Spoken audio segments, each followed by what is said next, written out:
Entonces el énfasis se llama más que vencedores. Y les voy a pedir que abran sus Biblias en el libro de Romanos capítulo 8 y vamos a leer desde el versículo 28 en adelante. Si Jero me regala el texto en la pantalla, para quienes no trajeron Biblia, entonces vamos a leerlo. Romanos capítulo 8 del 28 al 39. ¿Cómo es el título que dice su Biblia? ¿Qué dice su Biblia en el título? ¿Qué dice su Biblia en el título? Más que vencedores. Voy a creer que las otras Biblias son así de esas aplicaciones y que no tienen el título del texto. Pero lo que dice es más que vencedores.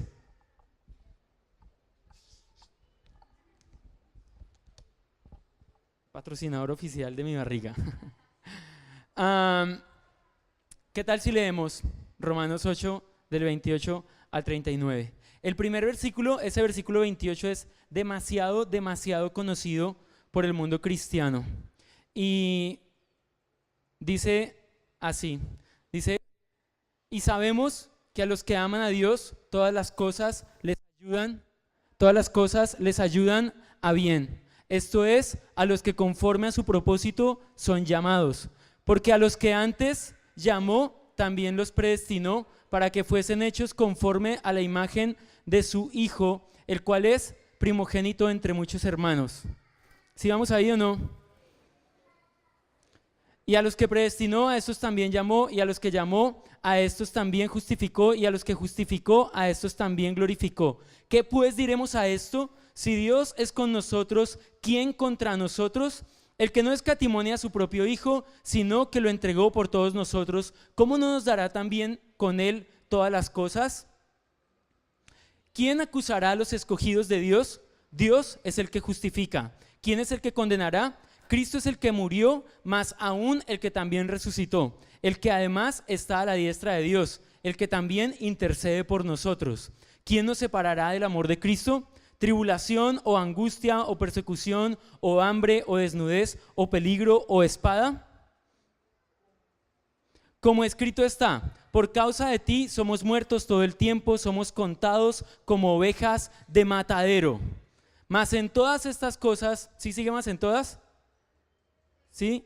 Mas en todas estas cosas somos más que vencedores por medio de la sangre de aquel que nos amó. Por lo cual estoy seguro que ni la muerte, ni la vida, ni ángeles, ni principados, ni potestades, ni lo presente, ni lo porvenir, ni lo alto, ni lo profundo, ni ninguna otra cosa creada nos podrá separar del amor de Dios que es en Cristo Jesús, Señor nuestro. Señor nuestro.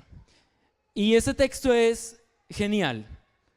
Yo que ya me lo aprendí y a veces se me olvida un poco unas partes.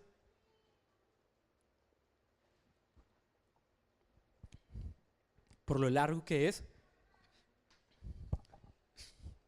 Pero creo que es un texto genial. No sé si Jero nos puede regalar el versículo 28. Y nos vamos a enfocar el día de hoy en el versículo 28 y versículo 29. Que dice: y sabemos que a los que aman a Dios, todas las cosas les ayudan a bien, esto es, a los que conforme a su propósito son llamados. Porque a los que sigue en el 29, porque a los que antes a los que antes conoció, también los predestinó para que fuesen hechos conforme a la imagen de su Hijo, para que Él sea el primogénito entre muchos hermanos. Y hoy nos vamos a enfocar solamente en estos dos textos. A mí de hecho me gustaría que usted saliera de este lugar aprendiéndose completo el versículo 28, ¿cierto? Y lo vamos a repetir a la voz de tres, o lo vamos a leer a la voz de tres unas 2 veces, y usted en semana lo va a repasar. 1, 2 y 3. Y sabemos que a los que aman a Dios, todas las cosas les ayudan a bien. Esto es, a los que conforme a su propósito son llamados. Romanos 8, 28. ¿Y por qué es interesante aprendernos no solamente y sabemos a los que aman a Dios todas las cosas les ayudan a bien? Porque esa es la parte más conocida para nosotros. Y por lo general en la vida cristiana, aquí en este auditorio hay cristianos antiguos y cristianos muy nuevos. Pero por lo general en la vida cristiana cometemos, digamos, algunas imprudencias bíblicas, por así decirlo. Y es que tomamos partes de textos o algunos textos sin su contexto y se los predicamos a las personas. Entonces, por ejemplo, viene un amigo nuestro y nos dice, Adrián o fulano de tal, lo que sucede es que me enfermé de esto o me enfermé de lo otro. Entonces le decimos, no, tranquilo, ¿tú amas a Dios? Él dice, sí, yo amo a Dios. Dice, no, tranquilo, la palabra de Dios dice y sabemos que a los que aman a Dios todas las cosas les ayudan a bien. Y ya, entonces nosotros decimos, con que tú ames a Dios, con eso es suficiente. Todo lo que te suceda, todo lo que te pase te va a ayudar para bien o te va a obrar para bien. Pero lo que nos enseña el texto no es realmente así. Y vamos a ver por qué no es realmente así. Les quiero contar que cuando estaba leyendo ese texto, esos dos textos, de una forma un poco más profunda, a mi vida, digamos, a mí como persona me causó harta emoción. Porque hay cosas allí que nosotros a veces pasamos por alto y no entendemos. Y hoy les voy a compartir algunas cosas. Hoy no hablaremos como tal, digamos, punto 1, punto 2, punto 3, sino que trataremos de hacer como un estudio del verso a verso, ¿no? Del verso 28 y del verso 29, tratando de entender las palabras y qué es lo que dicen esas palabras en Romanos 8, 28 y 29. Y sabemos, y esa primera parte que encontramos, y sabemos, no sea como una verdad teológica en la que el apóstol Pablo dice, porque el profeta dijo que a los que aman a Dios todas las cosas les ayudan a bien. O no sea como una verdad en la que el apóstol dice, Jesús dijo que a los que le amen todas las cosas les ayudarán a bien. No es de esa forma. La forma como se escribe y sabemos es desde el punto de vista de la práctica.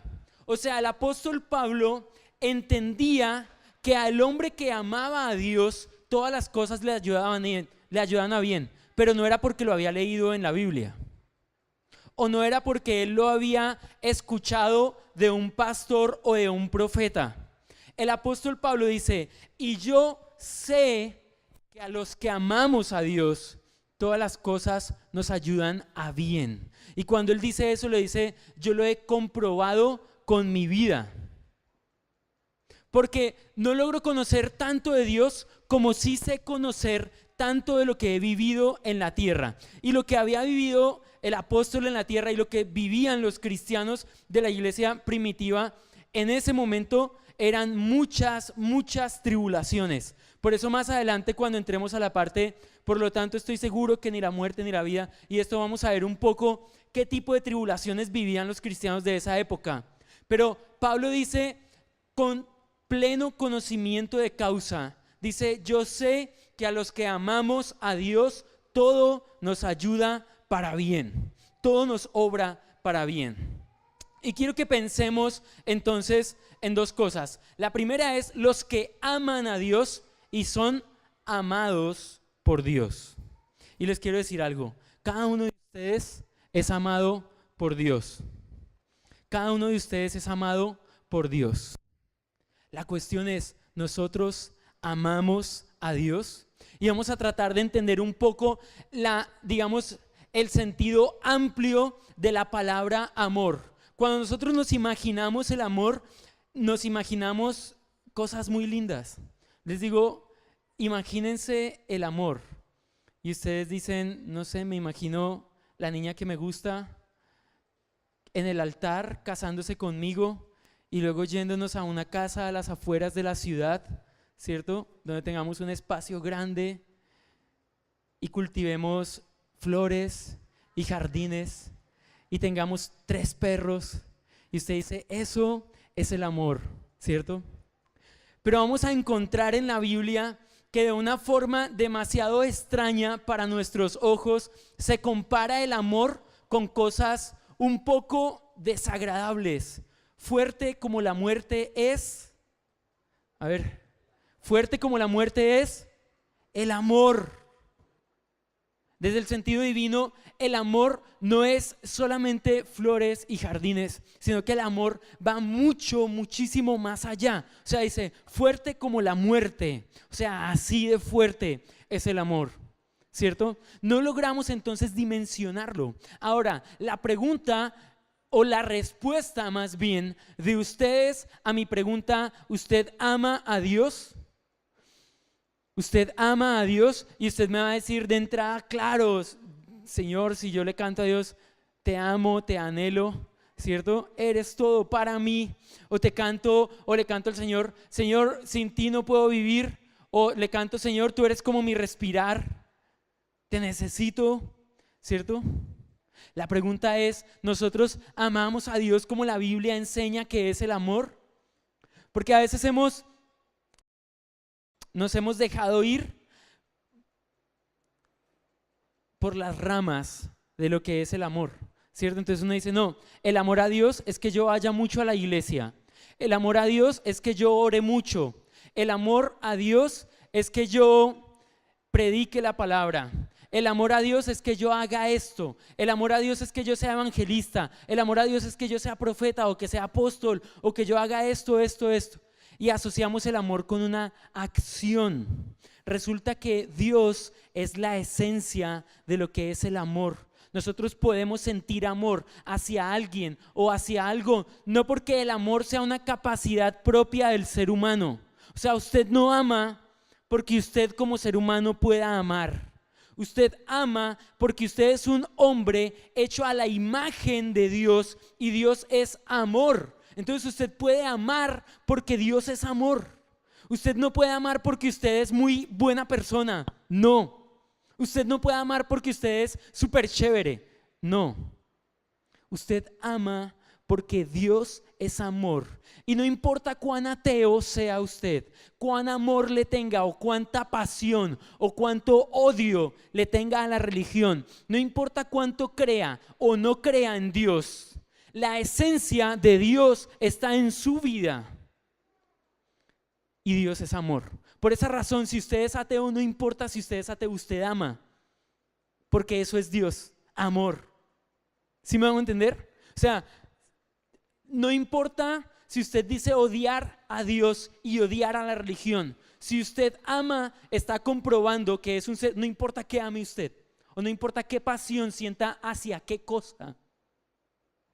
El hecho de que usted lo sienta quiere decir que allí adentro hay un espíritu dependiente de un creador, que es a imagen y conforme a la semejanza de ese creador que nosotros definimos como amor. La Biblia dice porque Dios es amor. Y la forma, digamos la forma más directa de nosotros hablar de ese amor, la forma más directa de nosotros encontrar y decirle a Dios, Señor, yo te amo o no te amo, es resolviendo la pregunta, ¿quién soy? Y es necesario que usted responda, ¿quién es usted? ¿Quién soy? Y hace 8 días a los chicos de EFI, de Escuela de Formación, les preguntaba a la maestra, ¿quién es usted? Y él decía, no, yo me llamo fulano de tal. Decía, no, ese es su nombre. Yo soy ingeniero, esa es su profesión. Yo soy esto, dice, no, usted no es eso. ¿Quién soy? Una de las personas que bíblicamente se enfrentó ante la pregunta, ¿quién eres tú? Siendo Dios quien preguntó, porque pararme frente al espejo y decir, no, yo soy fulano de tal, pues es muy sencillo. Pero cuando quien está cara a cara con nosotros es Dios y nos dice, ¿quién eres tú? ¿Cuál es nuestra respuesta? Y quien vivió eso fue Job. Y no vamos a irnos por todas las citas, pero si ustedes leen el libro de Job, que es muy interesante, se van a encontrar con unas cosas muy chéveres. Está Job diciendo, ¿quién soy para contender contigo? ¿Hay acaso un árbitro entre nosotros? ¿Hay acaso un juez entre nosotros que sea mayor que tú? ¿Quién soy yo para hablarte a ti? ¿Cierto? ¿Quién eres tú? ¿Quién soy yo ante ti? Tú que conoces mi camino, tú que conoces mi destino. ¿Quién soy yo? Y Job dice, ¿quién soy yo? O sea, la respuesta de Job al final de su vida o al final de los capítulos del libro de Job. Job dice: me aborrezco a mí mismo, porque de oídas te había oído, mas ahora mis ojos te ven, diciendo: no soy nadie ante ti. ¿Y saben dónde radica el amor de un ser humano hacia Dios? En la redención. Y Job dice: pase lo que pase, yo sé que mi Redentor vive. Yo sé que mi Redentor vive. Y eso define nuestro amor hacia Dios. ¿Quién somos ante Dios? ¿Y quién es Dios ante nosotros? Entonces nosotros podemos decir dos cosas de esta primera parte acerca del amor. Dos cosas, y la primera es que si amamos cualquier cosa, esa esencia y esa capacidad no es propia de nosotros. Esa capacidad viene de Dios. Esa capacidad no es propia del ser humano. Y la segunda cosa que podemos decir es que comprendemos cuánto amamos a Dios cuando nos enfrentamos a nuestra realidad como seres humanos. Allí entendemos cuánto amamos a Dios, porque entendemos cuánto dependemos de Dios. Pero ya que estamos en la onda del amor, quiero pedirles que pensemos un poco en lo que dice el libro de Corintios acerca del amor, ¿no? Y le voy a pedir a Jero que vayamos a 1 Corintios capítulo 12 y vamos a leer el versículo 31. Así que búsquelo ahí en su laptop o en su smartphone o en su memoria. 1 Corintios 12, 31. Procurad pues los dones mejores, mas yo os muestro un camino aún más excelente. Deténgase ahí. Y ese capítulo es genial porque el capítulo 12 nos está enseñando a nosotros como cristianos cuáles son los dones. Y entonces está diciendo, bueno, porque unos profetizan, otros son apóstoles, otros hablan en lenguas. Y entonces nos está hablando de los dones y nos está hablando de la unidad, ¿cierto? Y luego dice, procurad pues los dones mejores. O sea que diríamos que hay un mejor don que otro, pues no lo decimos nosotros, la Biblia lo dice. O sea, la Biblia dice, procurad pues los dones mejores. O sea que sí hay dones que son mejores que otros.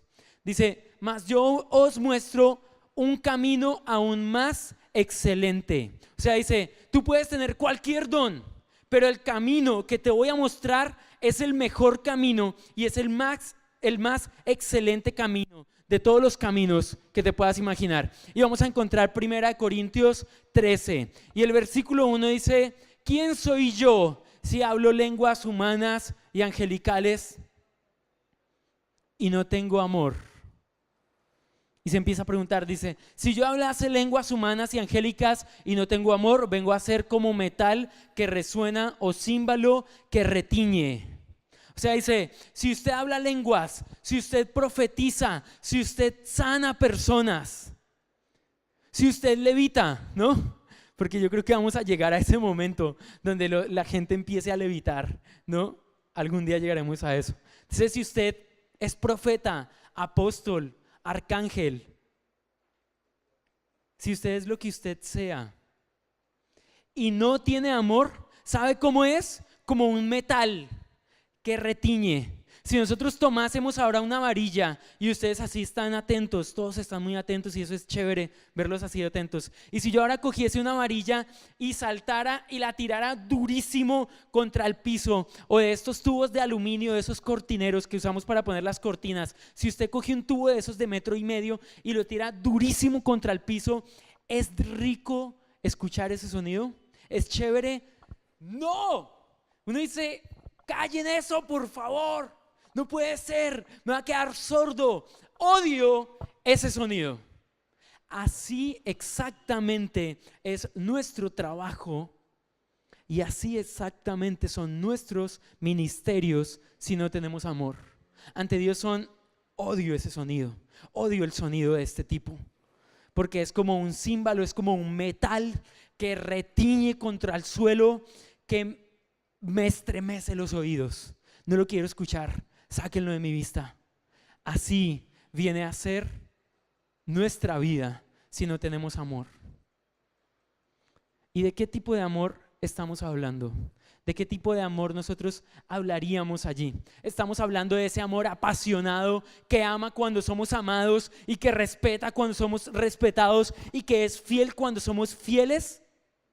No, eso es un negocio. El amor que funciona cuando nos aman es un negocio de dar y recibir. Eso no nos diferencia a nosotros de ningún matón. La persona más guache y más vulgar que usted se pueda imaginar en el mundo, si usted va con un ramo de flores, si usted va con una caja de chocolates, en mi caso, si usted viene con una hamburguesa, doble carne, triple queso, de pollo, de cerdo y de res, ¿qué se imaginar? Una cosa como así, ¿no? Pero la tienen que traer con limonada negra. Pues cualquiera cede. O sea, cualquiera es bueno cuando lo tratan por las buenas. Pero no es ese del amor del que nos habla, del amor que damos cuando recibimos. Nos está hablando de un amor que es bueno, de un amor que todo lo aguanta, de un amor que todo lo soporta. Pues predicarlo es muy sencillo. O sea, es pararme aquí y leerles el texto. La gran cuestión es vivir ese amor. Vivir ese amor que no se enoja, que no se daña, porque saben que eso ya no es amor, eso ahora se llama una locura, porque es vivir con una actitud ante el mundo de, oye, tú me puedes hacer lo que quieras, pero yo te sigo amando. ¿Sí me hago entender? Y no es un amor selectivo tampoco, no es que yo voy a amar así a mi esposo o a mi esposa, o es que, ok, Adrián, yo amo así a mis hijos. Con ellos no me enfurezco, con ellos no me envanezco, con ellos no los odio, nunca los dejaré de amar. No funciona así. Claro, ámelos a ellos, pero dice, ama a Dios sobre todas las cosas y a tu prójimo, ámalo también tanto como te amas a ti. Dice, ahora sí se puso complicada la cosa. ¿Por qué razón? Porque dice, ame a todo el mundo, como lo escribe 1 Corintios 13. Y si quiere, escríbalo ahí en su libreta de apuntes para que en semana lea el capítulo y usted diga, ok, ¿cuánto me falta para amar de esa manera? ¿Cuánto me falta para poder amar así? 1 Corintios 12:31, que es el verso donde, déjalo ahí, está bien, el verso donde estábamos, dice, o sea, procuren lo que quieran, pero yo les voy a mostrar el mejor camino y es el camino del amor.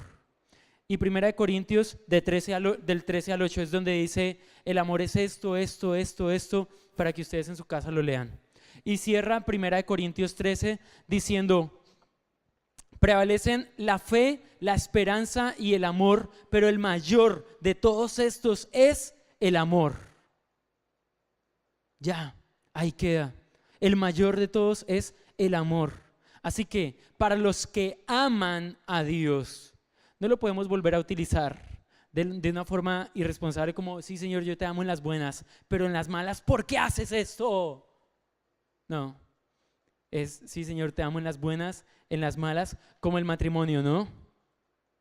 Algunos se casaron en la salud, en la riqueza y en la bondad. Y cuando llega la enfermedad, la pobreza, la escasez y las peleas, se divorcian. Yo me casé en la salud, en la riqueza, en la bondad, en el buen genio, pero me casé también para el mal genio, me casé para la pobreza, me casé en la enfermedad. Ese es el amor que tiene que enseñar, y sabemos que a los que aman a Dios, todas las cosas les ayudan a bien. Y cuando amamos a Dios de esa forma, téngalo por seguro que no importa que sea lo que le suceda a usted, todas las cosas les ayudan a bien, porque cuando amamos a Dios así, se hace realidad en nosotros. Yo sé que mi Redentor vive, aunque esté en una dificultad, aunque esté en el peor fango de todos los fangos, yo sé que mi Redentor vive, y esa es la razón por la que somos más que vencedores, porque nuestro Dios vive.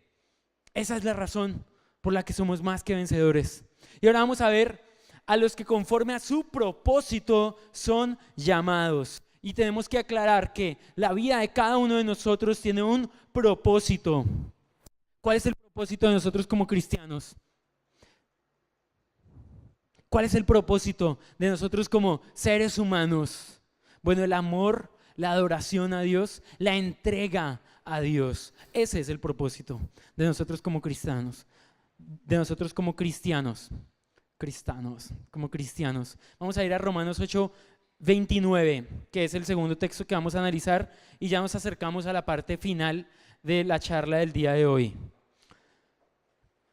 Y aquí vamos a tocar un tema importante que podríamos decir que es base doctrinal de nuestra vida cristiana.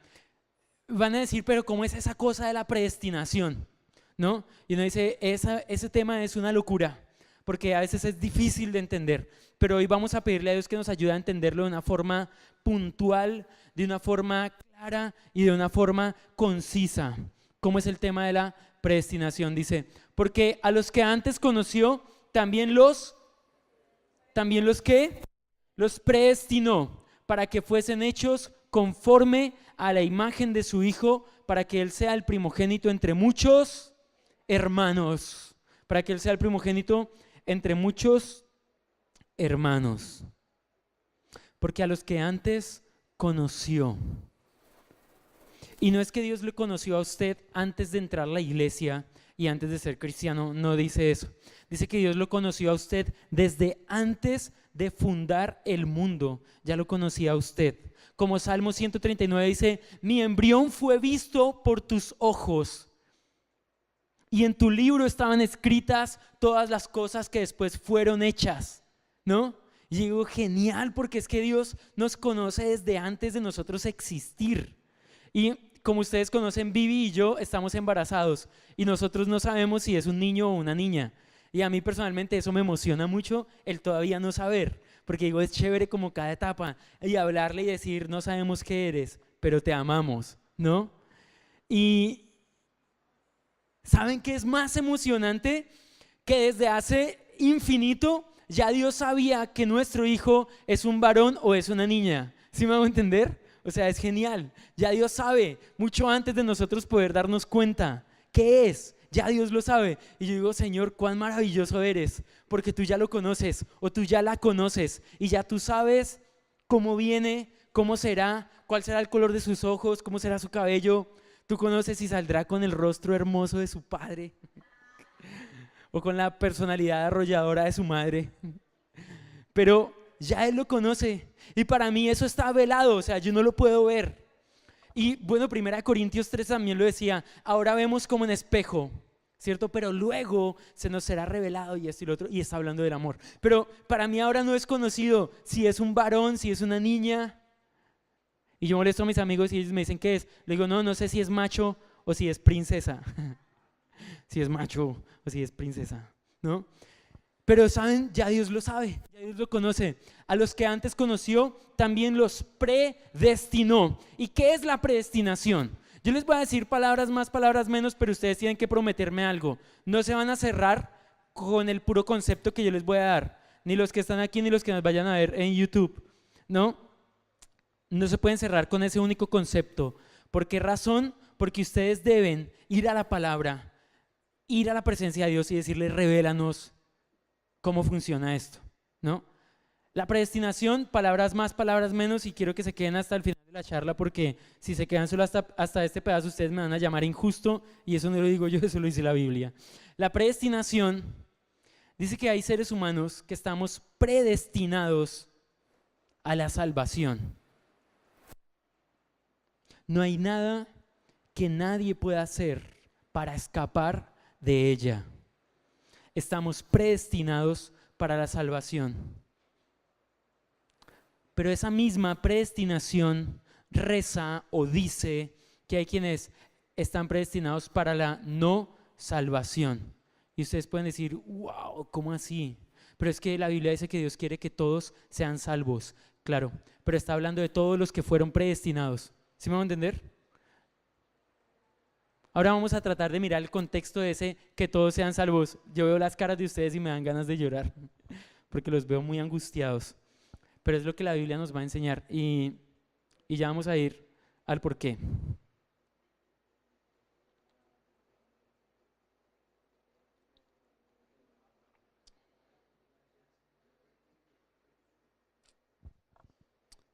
Voy a pedirles que hablen su Biblia en Romanos 9, capítulo 8. Perdón, Romanos capítulo 9, versículo 8. Romanos 9, 8. Vamos a leer el 7 para tener un contexto brevemente más amplio. Pero si usted no entiende el tema de la predestinación y usted me dice, no, Adrián, lo que tú dices no es cierto, Dios quiere que todos sean salvos, bueno, hay que leer Romanos 9. Y sería ideal después de ver Romanos 8, pues que pudiésemos estudiar Romanos 9. Pero usted le hace en su casa Romanos 9, ore y dígale a Dios, enséñame esto, revélame esto, y así vamos a tratar de entenderlo. Romanos 9, versículo 7, perdón. No todos los descendientes de Abraham son verdaderamente sus hijos, sino que Dios le había dicho, tu descendencia vendrá por medio de Isaac. Esto nos da a entender que nadie es hijo de Dios solamente por pertenecer a cierta raza. Al contrario, solo a quienes son hijos, el cumplimiento de la promesa de Dios se les considera verdaderamente descendientes. Porque esta es la promesa que Dios hizo a Abraham. Por este tiempo volveré y Sara tendrá un hijo. Y ustedes van a encontrar que en Romanos 9, en el capítulo de Romanos 9, nos va a estar dando ejemplos de hombres que fueron predestinados y de hombres que tenían en la predestinación no solo la salvación, sino que en la predestinación tenían una función perversa. O sea, cuando dice, porque yo endurecí el corazón de Faraón, ese era el plan. O sea, en el plan ya estaba escrito que había hombres que tenían que crucificar a Jesús. En el plan ya estaba escrito que había un hombre y que se llamaría Judas. La Biblia no está nombrando que sería Judas, porque ningún padre le pondría Judas a sus hijos, ¿no? Pero en la historia hacia atrás ya estaba diseñado que un hombre tenía que vender a Jesús. O sea que la predestinación sí existe. Y vamos a encontrar entonces argumentos diversos acerca pero ¿por qué la predestinación? ¿Cómo es eso? ¿Cierto? Y si usted va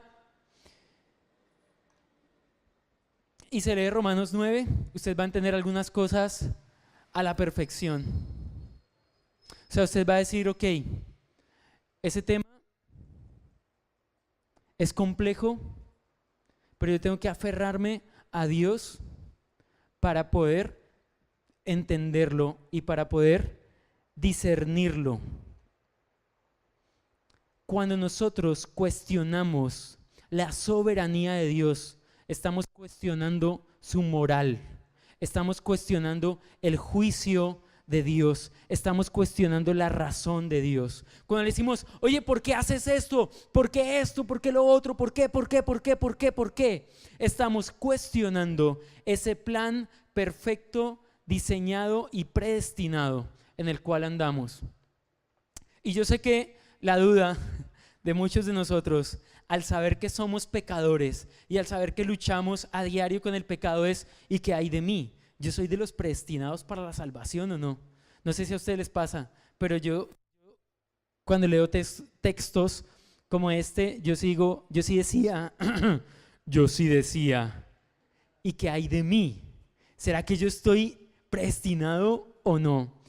Y estaba leyendo un comentario que hace Martín Lutero al respecto y me parece genial y yo se los voy a compartir a ustedes porque es un comentario que nos quita a nosotros la preocupación si soy o no soy predestinado para la salvación, ¿cierto? A mí por lo menos me quitó ese tema y yo dije, ok, Señor, es tu voluntad, es tu decisión, ¿yo quién soy como barro para decirle al alfarero que quiero ser?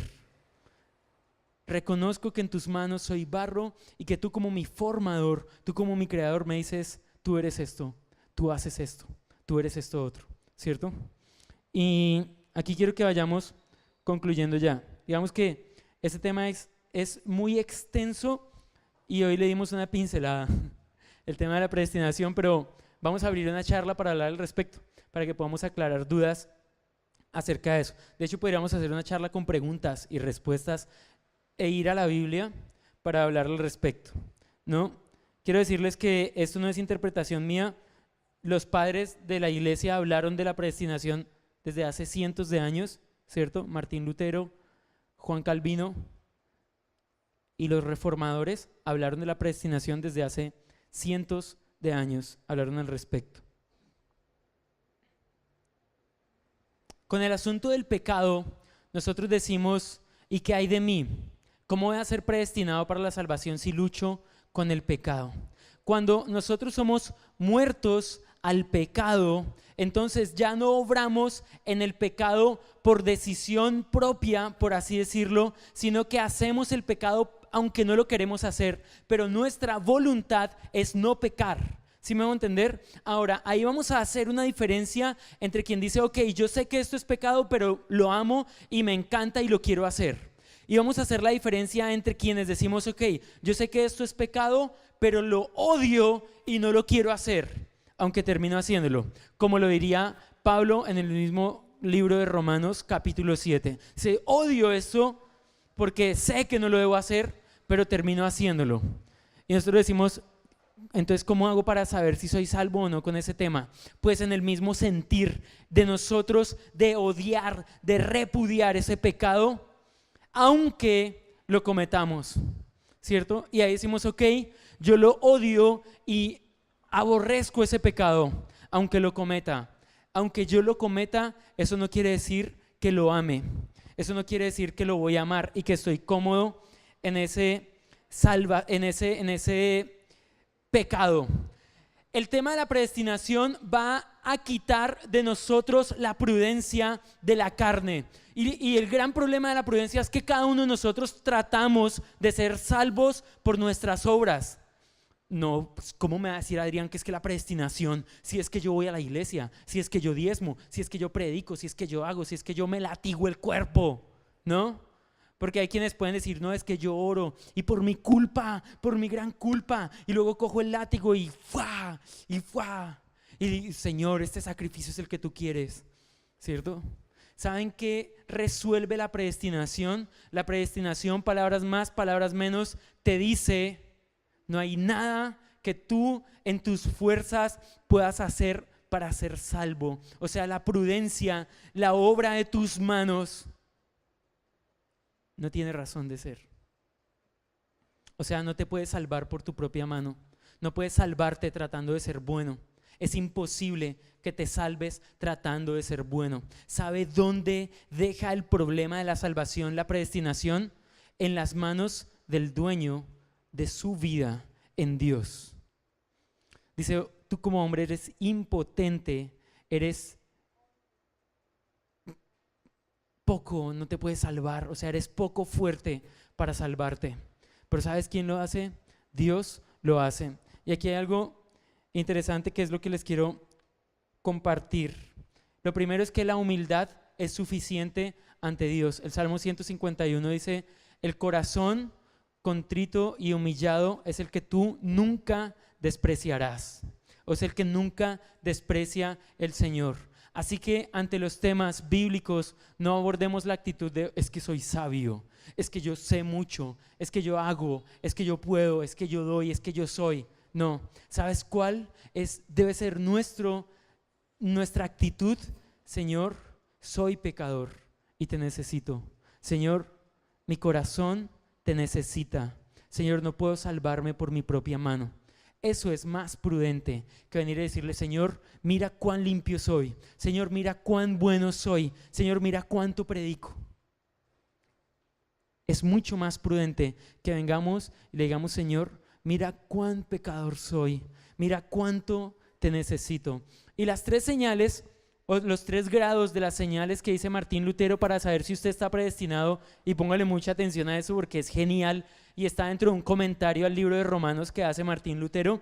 Dice, primero, Los que aceptan esa voluntad de Dios, pero desean ser salvos. Esos son el primer grado, digámoslo. O sea, si usted dice, Señor, yo acepto tu voluntad, pero por favor, sálvame, ¿sí? O sea, como que uno le dice, Señor, haz lo que tú quieras, pero lo que yo quiero es esto, hazlo, ¿sí? Y a veces así lo podemos decir con la predestinación o con la salvación. Señor, yo acepto tu voluntad. Si tu voluntad es salvarme, Señor, acepto, sálvame. Pero sálvame, ¿sí? O sea, como acepto lo que tú hagas, pero porfa, hazlo, ¿sí? Ese es el primer grado. Cuando decimos acepto tu voluntad, pero deseo con todas las fuerzas de mi vida esa salvación. Segundo grado, esto es según Martín Lutero, yo no me lo estoy inventando, ni lo estoy dando con algo mío, lo estoy citando, ¿no? Es de Martín Lutero. Segundo, los que aceptan la voluntad y están conformes si son salvos o no. Están conformes. O sea, dicen, Señor, yo acepto tu voluntad y haz lo que tú quieras. ¿Sí me hago entender? La primera era, acepto tu voluntad y por favor sálvame. La segunda es, acepto tu voluntad y haz lo que tú quieras. ¿Y saben cuál es el tercer grado? Y si les soy sincero, cuando yo leí eso a mí se me desgajaron las lágrimas de los ojos porque yo me di cuenta que yo estaba en ese lugar 3. Porque mi posición ante eso era exactamente esta, aunque nunca jamás había leído al respecto. La tercera es la siguiente: los que aún se resignan a la condenación y aceptan la voluntad de Dios. ¿Saben qué es eso? Es decirle, sabes, tú eres soberano y si en tus planes está salvarme, hazlo, yo lo acepto. Pero si en tus planes está no salvarme, ¿sabes qué? Lo acepto también. Y hay una frase interesante que dice Martín Lutero. Dice, oh Dios, cuán grande, cuán impresionante eres tú, que cambias de opinión, pero nunca cambias de plan. Cambias de opinión, pero nunca cambias de plan. ¿Y saben cuál es esa actitud? Esa actitud es, Señor, yo te quiero amar, Señor, yo me quiero entregar, pero la última palabra la tienes tú. ¿Y sabes qué? Acepto esa voluntad tuya. ¿Y saben qué dijo Job? Aunque me matares, o sea, aunque ese Dios a quien quiero amar me mate, nunca lo negaré. Eso es lo que nos hace a nosotros más que vencedores. Eso es lo que hace que nosotros podamos salir con bien de cualquier situación. El decirle, Señor, sea para bien, sea para mal, sea para lo que sea, mi vida está en tus manos. Mi vida reposa en tus manos. Eso es lo que le hace a usted más que vencedor. Por eso el intro dice con esa voz así, no es tu decisión, no es tu objetivo. No es mi voz, ¿no? La del video. Es tu destino. Ser más que vencedor. Si tú amas a Dios, no es tu decisión, no es tu preparación, no es tu objetivo, es tu destino. O sea, no puedes huir del ser más que vencedor si es que realmente amas a Dios. Les voy a pedir que se pongan en pie y vamos a orar. Y le vamos a pedir a Dios que guíe nuestra vida y que nos enseñe.